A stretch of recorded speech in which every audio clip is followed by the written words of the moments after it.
Eu costumo dizer, né, o medalhista olímpico, a diferença entre ele e o garoto da escolinha é que ambos já estiveram lá, mas o medalhista olímpico é o garoto da escolinha que não desistiu. Às vezes a gente encontra aí, por exemplo, olha, eu joguei bola com o Ronaldo Fenômeno. Qual é a diferença entre mim e ele? É que ele é o cara que não desistiu. Tá certo que tinha outras diferenças, né? Mas a diferença básica é que ele não desistiu. Por quê? Não tem jeito de eu saber se eu iria bem ou não se eu não tivesse desistido. O talento dificultava bastante que eu prosseguisse. A verdade era essa. Mas aqui no mundo das ciências, no mundo da ciência jurídica, você não precisa ter um talento especial. Tudo que nós temos aqui é aprendível, é ensinável, é possível você obter através de uma fonte de ensino, uma fonte de estudo, tá? Então todos têm exatamente a mesma oportunidade. E a parte boa é que hoje você tem uma oportunidade que eu, Márcio, lá atrás, quando comecei a trabalhar com holding familiar, eu não tive. Quando eu iniciei meus estudos sobre holding familiar, e isso vai um pouco mais de uma década, tem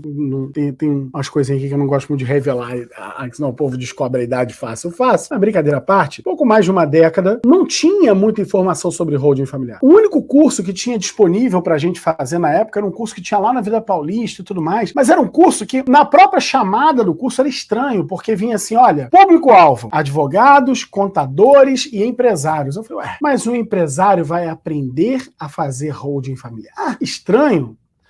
E quando você chegava lá no curso, uma coisa que a gente percebia é que esse curso, ele não tinha lá, não tinha o suficiente para você efetivamente começar a trabalhar. Era um curso que não estava te entregando formação. Ele estava te dando só informação. E aí o que acontece? Todos os profissionais saíam de lá sem se sentirem capazes de realizar as suas próprias holdings. E todos os empresários saíam de lá com a pessoa certa para contratar para fazer as suas holdings. Moral da história, a grande finalidade daquele curso não era formar, era aproveitar aquele espaço para vender o trabalho de holding familiar. Você entendeu? Eu chamo você para um curso, mas te entrego algo que é tão impossível de ser feito, tão impossível de você fazer na sua vida real, que você não faz. Você vai lá e me contrata para fazer. Márcio, então por que não só o empresário? Por que também o advogado? Porque o advogado é uma fonte maravilhosa também de outros clientes. Então o advogado que foi lá fazer, ele não se sente habilitado para fazer, o que ele faz? Liga para aquele professor. Professor, tem um cliente assim, assado, vamos fazer uma parceria? E era assim que funcionava. E pra gente, se a gente quisesse seguir esse tipo de comportamento, nós teríamos seguido com muita facilidade. Sabe por quê? Porque você imagina, 3.500 alunos depois, com mais de 2.500 dentro do time Holding Brasil, você imagina que tem um dia da vida que eu não receba uma proposta de aluno, fala assim, professor, vamos fazer uma parceria? Todos os dias da vida. E todos os dias da vida eu falo para os meus alunos assim, cara, você não precisa disso. Por quê? Porque o que você precisa na parceria é ensinamento. E o ensinamento eu já estou te dando. Mas eu não estou me sentindo à vontade. Tudo bem, vamos lá dentro, eu vou te ensinar. Traz aqui. Tem a minha equipe de suporte, tem os outros colegas, qual é a sua dificuldade, vamos te ajudar a fazer. Você já pagou por isso, cara, não tem necessidade de você me dividir seus honorários comigo. Mas esse cara aí tá falando isso, ele tá rasgando dinheiro, não é possível? Não, cara, é integridade. O nome disso é integridade. Meus alunos são meus alunos. Meus alunos não são a minha fonte de clientes. Não são. Até porque, eventualmente, tem um aluno que vai lá no meu site e pede uma sessão de viabilidade comigo. Aí tudo bem. Ele seguiu o caminho do cliente. Isso é comum. Agora, apresentar a dificuldade para colher a facilidade, para vender a facilidade, é algo que eu acho até imoral. E eu percebi que no passado era isso que existia. Era só esse tipo de curso que existia. Não tinha um curso que realmente ensinasse. E para eu aprender a fazer a minha primeira holding, puxa vida, caramba!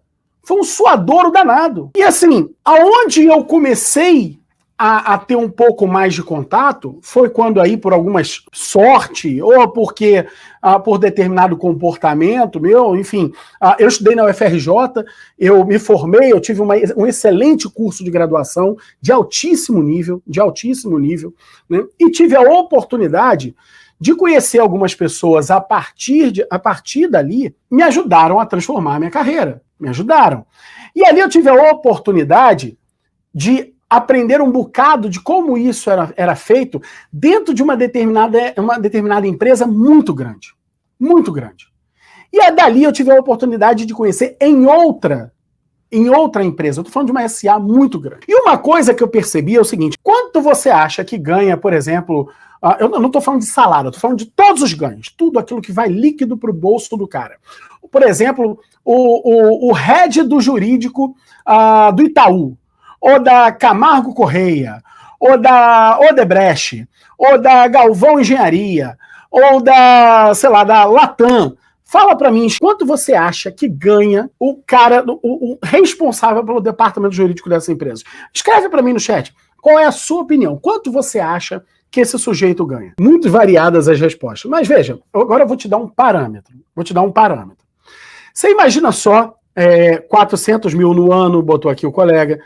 Você imagina só que uma orientação jurídica que esse sujeito dá, ou que ele coordena de onde vai ser obtido, tá?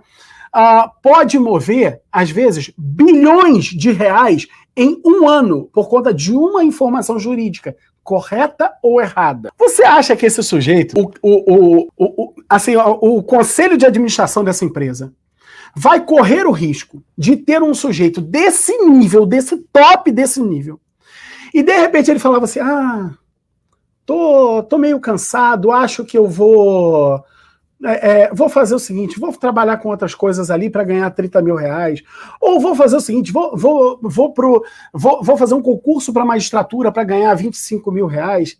Você acha que essas empresas, com essa bagagem de conhecimento jurídico que aquele cara domina, vão correr o risco disso?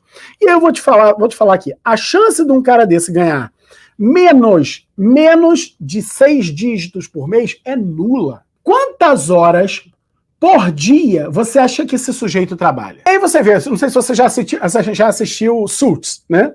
Então você imagina que esse nível de profissional que eu tô falando, ele trabalha na mesma pegada, na mesma violência lá que os caras do Suits, por exemplo. E esses caras, tu vê lá no seriado, lá na série, que o cara começa de manhã cedo, né, e vai sai dali tarde da noite, né, fecha um escritório. Então, o que bota aí? Quantas horas você acredita que essas pessoas trabalham? 4 horas, no máximo 8 horas. Esquece. Esses caras não têm... Esquece papo de CLT com esses caras. Esquece.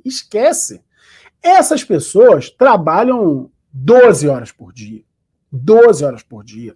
Quando não trabalha 12 horas por dia dentro da empresa, sai da empresa, vai fazer uma reunião assim assado, vai se reunir com fulano, com Beltrano, vai ter um jantar, um trabalho, ou leva trabalho para casa. Esquece esse mundo de sonho que esse sujeito, um sujeito que ganha uma grana dessa por mês, trabalha 8 horas por dia. Esquece. Não tem a menor chance. A menor chance. Esse cara não tem tempo nem para se coçar. Nem para se coçar. Ele é um executivo da empresa, de uma grande corporação como essa.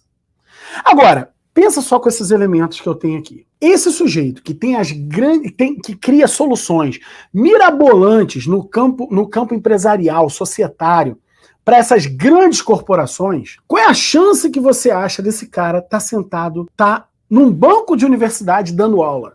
Cara, é muito pequena. É muito pequena, muito pequena.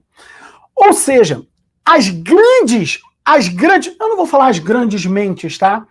Mas as pessoas mais bem posicionadas no campo corporativo, infelizmente, elas não estão dentro da sala de aula na universidade. Infelizmente, o que é uma lástima para todos nós. A gente já vive um cenário em que holding familiar é difícil de conseguir um dia ser dado dentro de uma universidade, dentro de um curso de graduação. Mas quando eu tive a oportunidade de vivenciar esse outro ambiente, que é o ambiente corporativo, foi ali que eu descobri, caramba, que mundo é esse? Que soluções são essas que, infelizmente, não estão chegando para a população? E eu olhava para o ambiente acadêmico, eu ainda encontrava algumas mazelas que eram difíceis de lidar.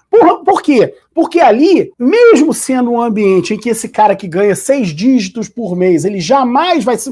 Ele não vai sacrificar. O cara que ganha 6 dígitos por mês, que trabalha 12 horas por dia, 14 horas por dia, ele não tem 4 horas por semana para dedicar para uma faculdade, infelizmente. E quando a gente fala de universidade pública, então, meu Deus do céu, coitada da UFRJ. E eu vivi isso dentro do Conselho Universitário do UFRJ. Quando tinha contratação de professor, como era difícil contratar professor para a faculdade de Direito da UFRJ.